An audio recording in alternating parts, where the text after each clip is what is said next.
Sejam muito bem-vindos à Caderneta no Mundial, a nova rubrica da Caderneta aqui no YouTube. Tem o propósito de irmos acompanhando aquilo que for acontecendo nesta grande competição, nesta emblemática competição do Campeonato do Mundo, nos Estados Unidos da América, Canadá e México. Ele está aí à porta, começa no dia 11, às 20 horas, horário português, com o belíssimo jogo entre México e África do Sul, que eu estou ansioso por acompanhar. Antes de começarmos a falar sobre futebol propriamente dito, vamos falar sobre o propósito desta rubrica, o propósito desta nova sequência de vídeos que espero eu saia com regularidade suficiente para que vocês me acompanhem. Este canal tem tido maioritariamente episódios com convidados em formato podcast, mas creio que se pode e que se deve e que gostaria de criar uma comunidade aqui também a falar um pouco sobre a atualidade do futebol e se haverá melhor oportunidade que esta, começando o Mundial de Seleções. Eu duvido que exista, porque pode ser uma belíssima forma de gerar aqui uma comunidade com vídeos constantes, com aquilo que for acontecendo do lado lá do oceano.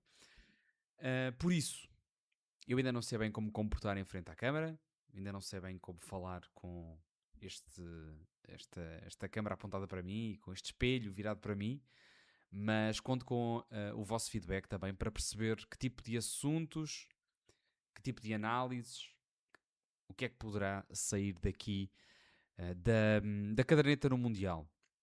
Claro que o tema principal será fundamentalmente sobre aquilo que for acontecendo dentro do campo, dentro das quatro linhas, assim como vai acontecer hoje, em que vamos fazer a análise do jogo entre Portugal e Chile, o primeiro jogo de preparação da seleção das quinas, mas como também irá acontecer noutras circunstâncias em que iremos eventualmente falar sobre episódios que aconteçam fora do relevado, mas que estejam ligados com o Mundial. Bem, já perceberam, e não me quero alongar demasiado, já vamos em cerca de 2 minutos de conversa e ainda não falei propriamente do grande objetivo. Se clicaram aqui neste vídeo é porque querem saber um pouco mais sobre o que é que aconteceu no jogo entre Portugal e Chile, que decorreu no sábado, no Estádio do Jamor, e é isso que vamos então tratar. Antes de mais, falar sobre o que é que aconteceu hoje em torno do Mundial, mais concretamente nos Estados Unidos da América, e que acaba por ser um sinal do que é que nos pode esperar eventualmente no decorrer destes 40 dias de futebol. Hoje, um árbitro da Somália foi barrado a entrar no aeroporto de Miami, apesar de ter o visto diplomático para poder entrar na competição e em território norte-americano para representar a FIFA, acabou por ser barrado e não pôde entrar. Ainda não se sabe bem o desfecho, o que é que poderá acontecer depois deste acontecimento. Para além disso, também houve o episódio, creio que ontem, em que o jogador iraquiano, e vou-me socorrer aqui das cábulas, Ayman Hussein, o vice-capitão da seleção iraquiana, foi interrogado durante 7 horas no aeroporto norte-americano. Honestamente não sei 100% qual foi, mas foi em Chicago, no O'Hare Airport, espero estar a dizer devidamente. Mas para além deste interrogatório demasiado longo, 7 horas, em que aparentemente ele foi confundido com outra pessoa e por isso o interrogatório tão longo. Para além disso, também o fotógrafo da seleção nacional iraquiana que acompanhava a comitiva foi barrado e não pode entrar em solo norte-americano e, entenda-se, nos Estados Unidos da América, porque Canadá também faz parte da América do Norte, mas creio que esses não tenham qualquer animosidade com o fotógrafo da seleção iraquiana. Para além disso, também, para além destes 2 episódios, soube-se, entretanto, que a seleção iraniana não poderá pernoitar em território estadunidense. não é uma palavra que costumo dizer com muita frequência, estadunidense. Ou seja, a seleção iraniana, caso vá até aos Estados Unidos da América para jogar determinado jogo, tem que regressar ou ao México ou ao Canadá, porque não pode ficar a pernoitar em solo norte-americano. Para finalizar este combo, esta receita maravilhosa que se vai cozinhando nos Estados Unidos da América, dois episódios muito caricatos, que de caricatos acaba por ser um eufemismo. A seleção senegalesa teve um episódio no aeroporto também que deixa um pouco a desejar. Uma seleção que à partida vem para jogar futebol para os Estados Unidos da América, mas aparentemente as forças de segurança do aeroporto acharam que merecia especial atenção aquela comitiva e por isso andaram a vasculhar tanto os jogadores, se traziam algo suspeito, e também as bagagens dos jogadores. O mesmo aconteceu à seleção do Uzbequistão, que ao sair do autocarro, iam para o jogo amigável frente aos Países Baixos. Também as forças de segurança, creio que aí não era a polícia, não estou em erro, ou melhor, não tenho 100% de certeza se eram as forças de segurança, se era a polícia ou se era a empresa de segurança contratada para o evento, mas fizeram um exercício muito similar, ou seja, os jogadores do Uzbequistão, treinadores, comitiva, etc., ao descerem as escadas do autocarro, apanharam ali forças de segurança, sejam lá elas quais forem, para vasculhar os pertences e também para colocar detectores de metais e verem precisamente se os jogadores do Uzbequistão não levavam algo perigoso para dentro do estádio onde iam, espantem-se, jogar futebol, mas provavelmente haveria aqui alguma suspeita. Mas isto para percebermos que realmente as coisas não estão fáceis nos Estados Unidos da América nesse sentido, tanto na luta pela segurança que os Estados Unidos da América querem manter, mas ao mesmo tempo também o desconforto que gera num ambiente de campeonato do mundo onde à partida seria um ambiente de paz e de desporto e não necessariamente de um ambiente de guerrilha quase. Deixo estes 4 episódios que são assuntos que podem muito bem voltar a ser falados e certamente serão falados caso voltem a acontecer coisas do género aqui na caderneta. Bom, vamos lá. Então, o grande propósito deste vídeo é falarmos sobre a seleção portuguesa, o jogo de preparação frente ao Chile, que Roberto Martínez também na divisão acabou por deixar a nota de que era importante experimentar um relevado mais seco, o próprio horário também, jogando sobre sol, sobre o sol lisboeta, portanto um calor teoricamente similar àquele que vão apanhar nos Estados Unidos, creio eu um pouco mais baixo, o dia não estava propriamente quente, mas o objetivo era esse de Roberto Martínez. A nível de propósito daquele encontro de Roberto Martínez, ele referiu que estava programado isto mesmo, ou seja, não sair de Portugal, ter a certeza de que o grande objetivo para estes dois encontros e a saída tardia para os Estados Unidos da América, México e Canadá já estava previsto e o objetivo era mesmo foco nos jogadores. Portanto, o desenvolvimento dos jogadores e eventualmente também do próprio jogo em si. E com essa premissa, eu creio que Roberto Martínez foi declaradamente, ou acabou por mostrar declaradamente, dois estilos de jogo bem diferentes na seleção portuguesa. O da primeira parte, com algumas peças que faziam o estilo de jogo de Portugal mais associativo, mais próximo entre linhas, entre os próprios jogadores, com intervenientes também no momento da construção e com bola bem diferentes daqueles que entraram na segunda parte e que mudaram também o estilo de jogo mais direto, de lançamento do largo na frente à procura da velocidade dos extremos principalmente e do próprio ponta de lança, chamemos-lhe assim, o avançado centro, se bem que o Gonçalo Guedes de ponta de lança acaba por não ser propriamente o estilo e a posição que melhor o define, mas um avançado centro sim, e com a entrada de uma série de jogadores houve essa distinção clara entre primeira parte e segunda parte, e eu creio que isso, independentemente da expulsão de Rafael Leão,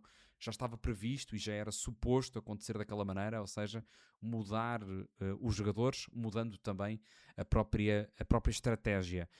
Na primeira parte, o Chile pouco assustou, um jogo com mais posse de bola, cerca de 70% da primeira parte para a seleção portuguesa, sem oportunidades de perigo, à exceção de um lance em que o Chile contra-ataca pela esquerda com algum critério e consegue chegar à grande área, entretanto com um corte de Francisco Conceição, se não estou em erro, para pontapé de canto, que acompanhou sempre o seu opositor direto na ala direita.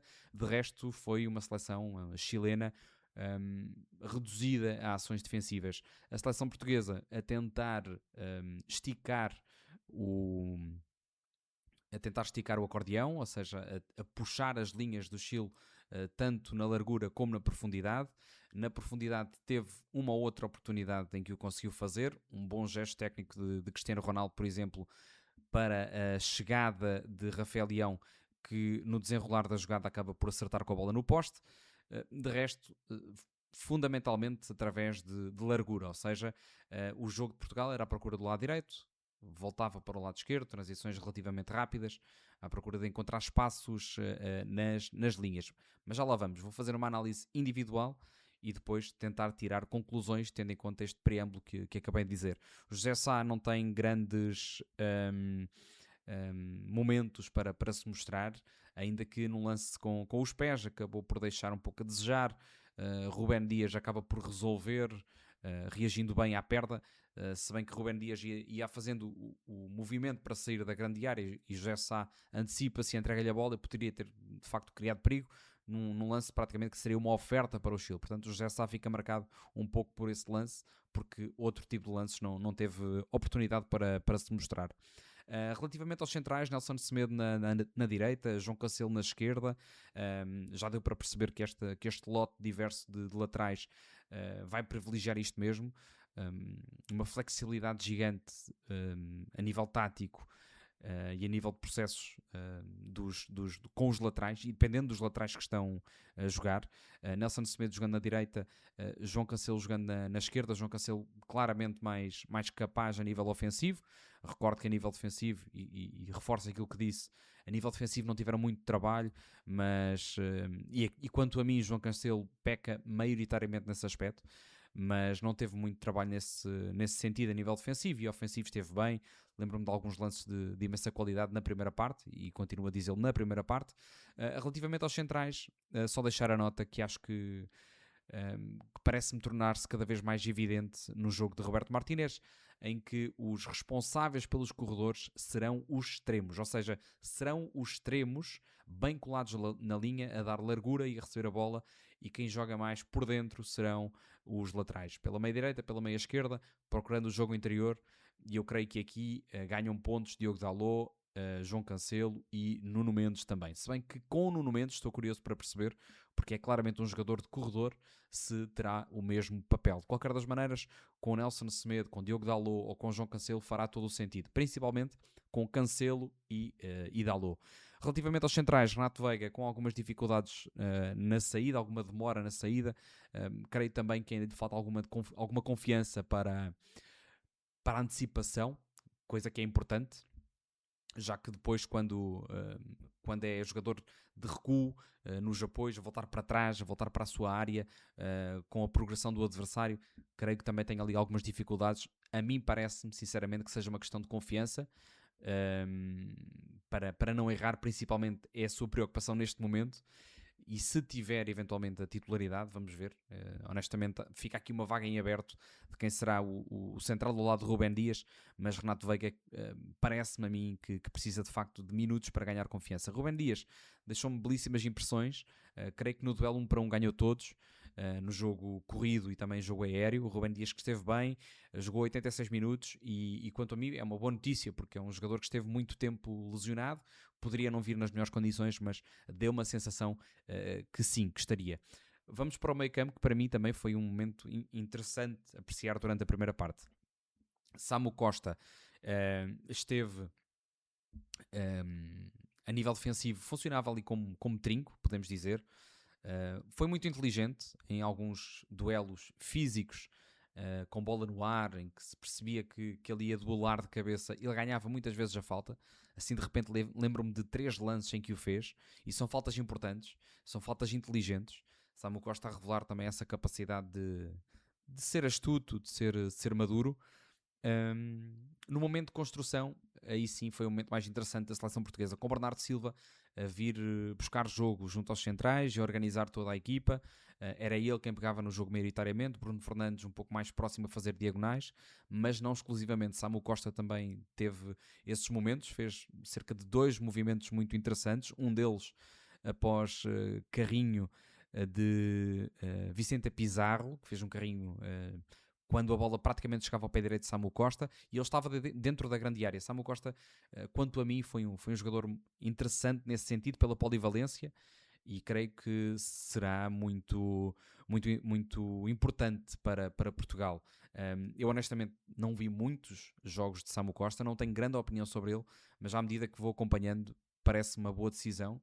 Não vou discutir a comparação com Palhinha, que é um ótimo jogador também, que também merecia eventualmente aqui o seu espaço, mas são decisões, e Roberto Martínez optou por Samu, e eu entendo porquê. Samu é muito versátil, bom tecnicamente, agressivo também nos melhores momentos, em alguns momentos, sai muito bem na pressão. Acho que nos primeiros 25 minutos ele foi muito importante nesse aspecto.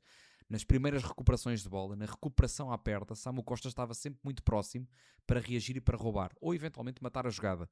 Mas acho que Samu Costa esteve muito bem, honestamente, neste jogo. E o meio-campo, este meio-campo pelo menos, com Samu Costa, funcionava um pouco, ou fez-me lembrar aquilo que aconteceu que acontecia, perdão, com Toni Kroos, com Casemiro e com Modric, naquele Real Madrid implacável, em que Casemiro, no momento da construção, saía, apesar de ser o elemento mais próximo no desenho, o elemento mais próximo dos centrais, ele saía e quem chegava para organizar era Kroos e eventualmente Modric. E Samu, neste caso, fez exatamente o mesmo, porque deixa que Bernardo Silva e Bruno Fernandes sejam os artistas na organização da equipa. Relativamente a Francisco Conceição, apesar de mais cansado na segunda parte, para mim esteve melhor do que na primeira.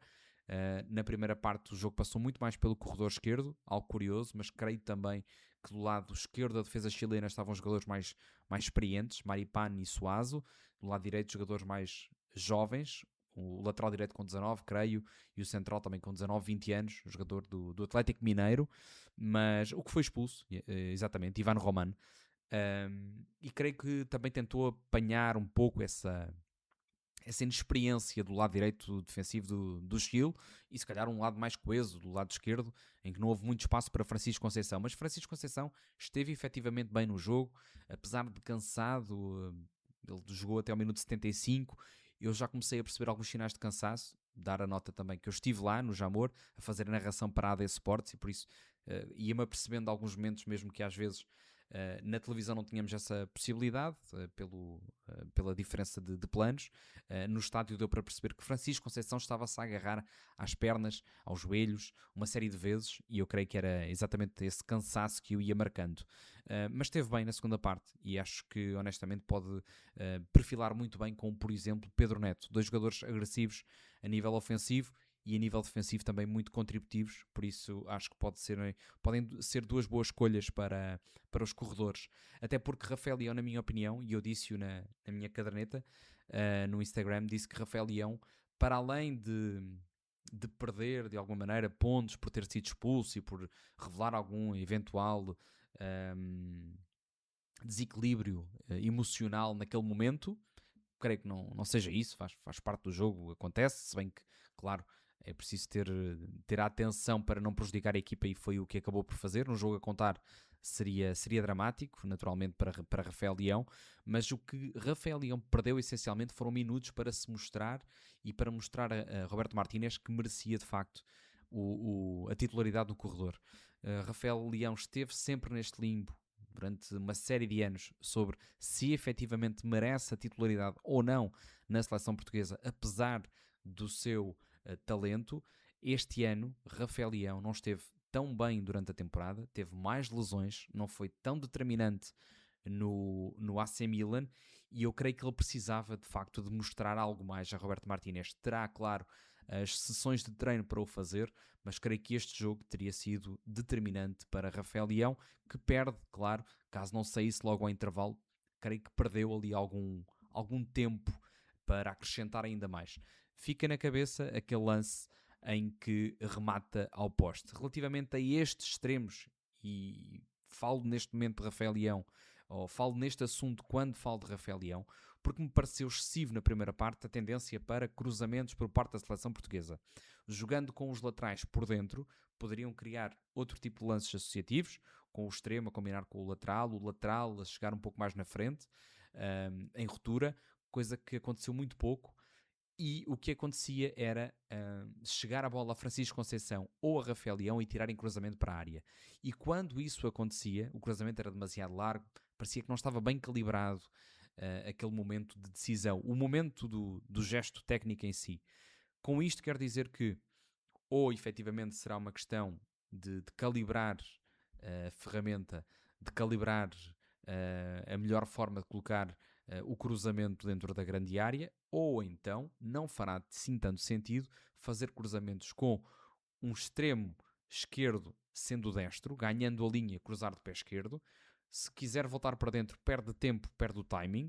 E como Francisco Conceição também, sendo canhoto, jogar do lado direito, porque cruzamentos aparentemente ou teoricamente vão sair não tão bem calibrados como se tivessem sido feitos com o pé dominante. Por isso, quanto a mim, se a abordagem for realmente cruzamentos à procura de Cristiano Ronaldo e da decisão de Cristiano Ronaldo, dá-me a sensação que ali precisamos, por exemplo, de um Pedro Neto para conseguir essa tirada de bola e eventualmente do lado direito ser o lateral com essa função de cruzar, e Francisco Conceição, ou outro extremo canhoto, Francisco Trincão, por exemplo, a tentar outro tipo de jogadas mais próximas do jogo interior.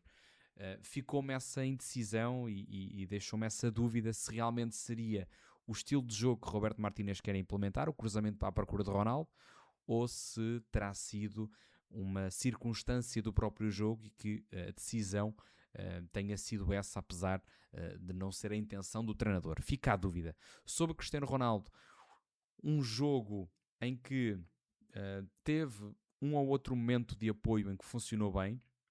Eu, quando cheguei a casa, escrevi um pequeno texto com alguns pontos e Cristiano Ronaldo avaliei-o como com um bom jogo, efetivamente. Teve um remate de pé esquerdo para a grande defesa de Lawrence Vigouroux, o guardião do Swansea, mas ao ver aquele lance específico em que Cristiano Ronaldo recebe dentro da grande área, está de costas para a baliza, tem Bruno Fernandes à sua esquerda, ele está de costas para a baliza, poderia ter entregue para Bruno Fernandes, que ia de frente e sem marcação. Cristiano Ronaldo optou por virar de novo e tentar o remate de pé esquerdo, criou perigo, é certo, mas caso tivesse entregue aquela bola a Bruno Fernandes, muito provavelmente Portugal estaria a vencer por 1-0 ainda na primeira parte. Talvez esse lance manche a exibição de Cristiano Ronaldo, que com esse momento acaba por ressurgir aquele tipo de críticas que Cristiano Ronaldo, acredito eu, que esteja farto, mas que de vez em quando acabam por dar alguma razão a quem opina que Cristiano Ronaldo acaba por olhar mais para ele dentro de campo do que propriamente para a equipa, e que poderia muito bem ter deixado o outro brilhar ao invés de ele ter tentado um novo gol. Cristiano Ronaldo, que se estreou no Jamor com 41 anos e nunca marcou naquele estádio. Eu estava esperançoso de narrar o golo primeiro de Cristiano Ronaldo e provavelmente o último golo de Cristiano Ronaldo no Jamor. A última vez, já agora, pequeno parênteses, a última vez que Portugal jogou naquele estádio foi em 2024, frente à Croácia, perdeu por 2-1 na preparação para o Europeu, e o golo de Portugal foi marcado por Diogo Jota. Ora, passando para os jogadores que entraram na segunda parte: Rui Silva, Gonçalo Inácio, Diogo Dalot, Rubén Neves, Pedro Neto e Gonçalo Guedes. Gonçalo Guedes, muito bem, pareceu-me um pouco preso de movimentos ainda, mas fez o golo e creio que dá um dinamismo diferente à seleção portuguesa naquela frente, mais pressionante, claramente Um jogador bem diferente para Cristiano Ronaldo e frente a adversários também que precisarão de um elemento mais ativo na frente para que não deixem, para que de alguma forma não possam sair tão bem a jogar ou que tenham essa capacidade. Gonçalo Guedes pode ser muito importante. E mesmo para saltar do banco, creio que tem a energia certa. Pedro Neto, para mim, foi das melhores entradas no encontro. Esteve sempre muito ativo, defensivamente muito capaz também, muito disponível para apoiar a sua equipa, numa segunda parte em que o Chile de facto cresceu um pouco mais. João Félix entrou, na minha opinião, tarde, aos 76 minutos. João Félix que, de alguma maneira, para a saída de Francisco Conceição, numa altura que o jogo estava 2-0 para Portugal, gostaria de ter visto um pouco mais de João Félix, sendo que aquele relevado, de facto, não é de todo o melhor tapete para o craque do Al Nassr. Tomás Araújo entrou aos 86, portanto tarde também. Gonçalo Inácio, esse sim, entrou aos 46 minutos, o central do Sporting, que há bem pouco tempo tinha tido lá uma noite, aliás, uma tarde de calvário, regressou àquele terreno, não brilhou, também acabou por não errar. Mas fica a dúvida, efetivamente, quem será o segundo central ao lado de Rubén Dias, apesar de me dar a sensação de que Roberto Martínez continua a privilegiar um canhoto daquele lado. Diogo Dalot entrou muito bem, entrou para a esquerda, Cancelo foi para a direita. Cancelo aventurou-se muito mais a nível ofensivo na segunda parte, jogando do lado direito, parece que joga mais confortável daquele lado. E Diogo Dalot, na minha opinião, esteve muito bem, parece-me ser a segunda opção mais válida para o corredor esquerdo. Rui Silva, há quem de alguma forma critique e coloque algumas dúvidas sobre a prestação de Rui Silva no golo. Honestamente, não me parece de todo a culpa dele e por isso deixo para último Rubén Neves. Brilhou na primeira assistência para Gonçalo Guedes, a fazer aquele passe que realmente era importante ser feito e que muito poucos jogadores veem. Rubén Neves é um deles, conseguiu fazer um passe brilhante, quebrando a linha a segunda linha de pressão do Chile e encontrando o espaço no momento certo para Gonçalo Guedes, com poucos toques, fazer o gol dentro da grande área. Mas, na minha opinião, deixou um sinal muito negativo já no final do encontro, deixar que Cepeda fizesse um remate à entrada da área com uma demora enorme na pressão. Rubén Neves simplesmente temporizou demasiado, com os braços atrás das costas, sem efetivamente sair na bola no jogador, e esteve como se fosse realmente um treino à espera do remate de Cepeda, que após tanto tempo de preparação acabou por rematar para o fundo da baliza, em que Rui Silva, creio que de alguma maneira contrapé, não conseguiu reagir.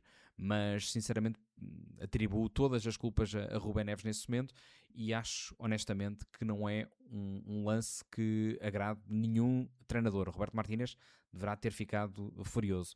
Eu pensei que estes jogos amigáveis, de alguma maneira, acabam por relaxar os jogadores. Já se falou e falou e falou sobre isso.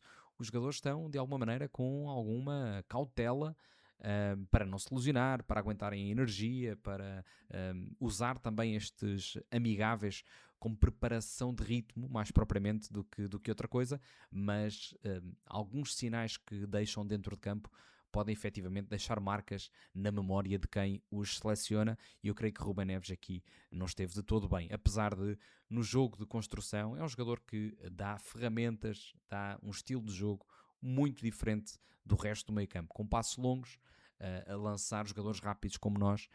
Rubén Neves será importante. Esperemos que tenha sido uma circunstância e não uma matriz no jogo de Rubén Neves. Terminando, meus caros, só para dizer que já vamos com cerca de 30 minutos, eu não esperava que fosse tão longo, mas aguardo pelo vosso feedback, em primeiro lugar, para perceber se gostaram do vídeo, se faz sentido ter este tipo de análises, se pretendem com outro tipo de equipas, e também dizerem a nível de conteúdo o que é que concordam, o que é que não concordam com alguma coisa que eu tenha dito, porque se eu quero efetivamente criar aqui uma comunidade é para vos ouvir, honestamente, e criar uma comunidade boa.